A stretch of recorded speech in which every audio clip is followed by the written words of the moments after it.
اعوذ باللہ من الشیطان الرجیم بسم اللہ الرحمن الرحیم۔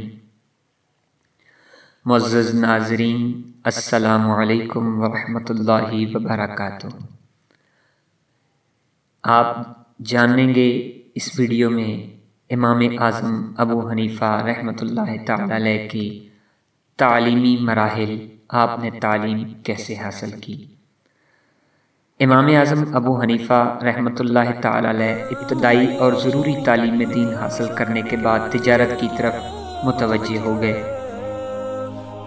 ایک دن اسی سلسلہ میں بازار جا رہے تھے، راستہ میں امام شعبی سے ملاقات ہوئی۔ انہوں نے آپ کے چہرہ پر ذہانت اور سعادت کے آثار نمایاں دیکھے تو آپ کو بلایا اور پوچھا، کہاں جا رہے ہو؟ بتایا، میں بازار جا رہا ہوں۔ پوچھا، علماء کی مجلس میں نہیں بیٹھتے؟ کہا، نہیں۔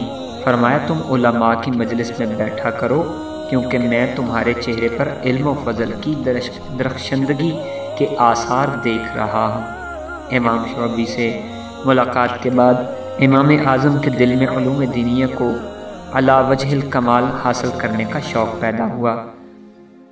پہلے آپ نے علم کلام کو حاصل کرنا شروع کیا اور اس میں کمال حاصل کر کے گمراہ فرقوں مثلاً جہمیہ اور قدریہ عقائد کے حاملین سے گفتگو اور مناظرہ شروع کیا۔ کچھ عرصہ اسی نہج پر کام کرتے رہے، پھر خیال آیا کہ صحابہ کرام نے زیادہ دین کا جاننے والا اور کون ہو سکتا ہے۔ اس کے باوجود انہوں نے ذات باری اور اس کی صفات کے باریک مسائل اور جبر و قدر کی مارکہ آراء بحثوں میں حصہ نہیں لیا۔ اس کے برخلاف شرعی اور فقہی مسائل میں ان کا التفات اور اشتغال زیادہ تھا۔ اگر مسائل کلامیہ میں غور و خوض کسی اہم اور بڑی وجہ کا حامل ہوتا تو یہ نفوس قدسیہ اس موضوع کو نہ چھوڑتے۔ اس خیال کے بعد آپ کی توجہ اس موضوع سے ہٹنے لگی۔ فقہی مسائل میں اشتغال اور حضرت حماد کے درس میں شمولیت کا داعیہ اس طرح پیش آیا کہ ایک دن ایک عورت نے آپ سے ایک مسئلہ پوچھا کہ جو شخص اپنی بیوی کو سنت کے مطابق طلاق دینا چاہتا ہو تو وہ کس طرح طلاق دے۔ آپ نے فرمایا، حماد سے یہ مسئلہ پوچھنا اور جو کچھ وہ جواب میں کہیں مجھے بھی بتا دینا۔ حماد نے جواب میں کہا کہ وہ شخص عورت کو اس طہر میں طلاق دے جس میں جمع نہ کیا ہو اور پھر اس کو چھوڑ دے، اور جب وہ عورت تیسرے حیض کے گزرنے پر غسل کر لے تو نکاح کے لیے آزاد ہوگی۔ یہ جواب سن کر امام اعظم نے حماد کی مجلس درس کو اختیار کرنے کا فیصلہ کیا کہ اتنا آسان مسئلہ مجھے نہیں آتا، تو آپ شرمسار ہوئے اور دل میں آپ کے محبت علم جو ہے فقہ سے محبت پیدا ہو گئی۔ فقہ کی طرف امام اعظم کی توجہ کا ایک اور باعث یہ ہوا کہ آپ نے ایک رات خواب میں دیکھا کہ آپ حضور صلی اللہ علیہ وسلم کی قبر مبارک کھود رہے ہیں۔ تعبیر رویا کے بہت بڑے عالم اور امام محمد بن سیرین سے اس خواب کی تعبیر پوچھی تو انہوں نے اس کی تعبیر یوں بیان کی کہ آپ حضور صلی اللہ علیہ وسلم کی احادیث اور سنن سے ایسے مسائل کا استخراج اور ایسے امور کی عقدہ کشائی کریں گے جو ان سے پہلے کسی نے نہیں کی ہوگی۔ اس تعبیر کو اشارہ غیبی قرار دے کر امام اعظم نے پوری توجہ اور استغراق سے علم فقہ کی تحصیل شروع کر دی۔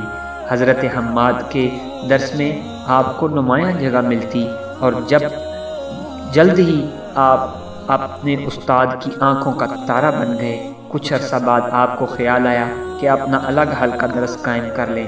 اسی اثناء میں حضرت حماد کو کہیں جانے کا اتفاق ہوا۔ ان کی غیر موجودگی میں آپ نے 60 فتوے جاری کیے۔ بعد میں جب وہ مسائل آپ نے حضرت حماد پر پیش کیے تو انہوں نے ان میں سے 40 مسائل سے اتفاق کیا اور باقی ماندہ 20 مسائل سے اختلاف کیا۔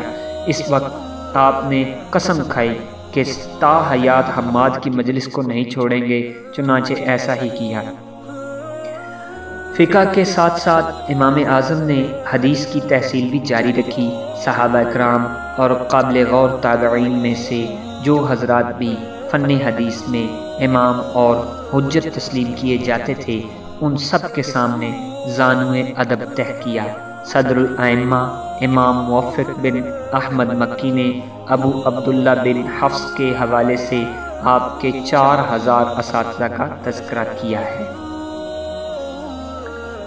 امام اعظم کے ان تمام اساتذہ اور مشائخ کا استقضاء تو دشوار ہے، لیکن چند مشاہیر اساتذہ کا ذکر کرنا میں ضروری سمجھتا ہوں۔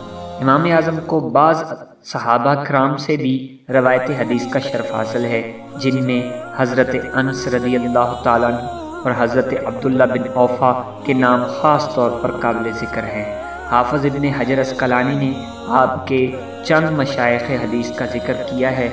ان کے اسماء یہ ہیں کہ عطا بن رباح، عاصم بن ابی نجود، علقمہ بن مرثد، حماد بن ابی سلیمان، حکم بن عتبہ، سلمہ بن کہیل، ابو جعفر بن محمد بن علی، علی بن احمر، زیاد بن علاقہ، سعید بن مسروق ثوری، عدی بن ثابت الانصاری، عطیہ بن سعید اوفا، ابو سفیان سعید، عبد الکریم ابو امیہ، یحییٰ بن سعید انصاری اور حشام بن عروہ۔ حافظ ذہبی نے ان کے علاوہ نافع، عبد الرحمن، ہرمز الحرج، قتادہ، عمر بن دینار اور ابو اسحاق کا بھی ذکر کیا ہے۔ ملا علی قاری نے آپ کے مشائخ میں ربیعہ، زید بن اسلم، شعبہ بن حجاج، ابو بکر بن عاصم بن ابی نجود اور عامر بن شرحبیل کا بھی ذکر کیا ہے۔ امام اعظم رحمۃ اللہ تعالی علیہ کے بہت سارے شاگرد ہیں۔ امام اعظم کے تلامذہ میں بہت سارے شاگرد ہیں، جن میں سے مشہور امام ابو یوسف، امام محمد، امام ظفر آپ کے وہ قابل صد فخر تلامذہ ہیں، جنہوں نے ساری دنیا میں فقہ حنفی کا سکہ بیٹھا دیا اور امام اعظم کی تعلیمات کی اس طرح اشاعت کی کہ آج دنیا میں 2/3 اکثریت فقہ حنفی کے مطابق اپنی عبادت اور معمولات کو انجام دے رہی ہے۔ ان اہم شخصیات کے علاوہ جن حضرات نے آپ سے اکتساب فیض کیا، ان میں سے بعض کے اسماء یہ ہیں: حماد بن نعمان، ابراہیم بن طہمان، حمزہ بن حبیب، ابو یحییٰ حمانی، عیسیٰ بن یونس، وقی، یزید بن زریع، اسد بن عمر بجلی، حکام بن یعلا بن سلمہ رازی، خارجہ بن مصعب، عبد المجید بن رداد، علی بن مسہر، محمد بن بشیر عبدی، عبد الرزاق، مصعب بن مقدام، یحییٰ بن یمان، ابو عصمت نوح بن ابی مریم، ابو عبد الرحمن مقری، ابو نعیم اور ابو عاصم، یہ تمام آپ کے شاگردوں میں شامل تھے۔ یہاں تک آج کی ہماری ویڈیو ختم ہوتی ہے۔ اگلی ویڈیو کے لیے اجازت دیجیے، تب تک کے لیے اللہ حافظ۔ السلام علیکم ورحمۃ اللہ وبرکاتہ۔